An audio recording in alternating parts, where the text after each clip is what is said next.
it looks like there's this escalation going on between China and Taiwan, and now they're dropping Chinese balloons over Taiwan. And now this morning it broke on the news that China did a cyber attack on America.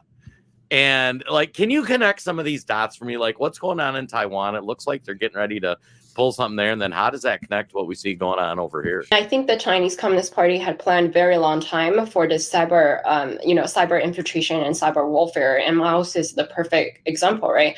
All of these, the media cut off, the cancel culture of Mao's interview in the past several years were all manipulated and orchestrated by the Chinese Communist Party. And even today, in the United States, the Huawei headquarters is still in Washington, D.C. that have never been removed. Right. And so how can the United States blame that the Chinese Communist Party is conducting an infiltration cyber warfare on you? You are allowing CCP's largest technology stealing company and a military technology company to set up its headquarters in Washington, D.C. and just very near, to the White House.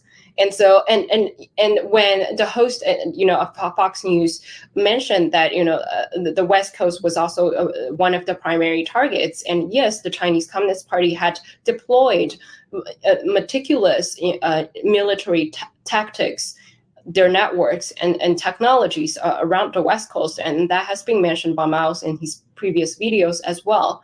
And regarding, to the spy balloons, the Chinese Communist Party had mastered the technologies of building up these spy balloons at very cheap costs. And when the CCP, sends out the first spy balloons to the United States, don't forget that the Chinese Communist Party had also deployed their military infrastructures into Cuba, into the Bahamas, and into all of the neighbors of the United States. It is very easy for them to launch such a spy balloon to the United States, let alone Taiwan.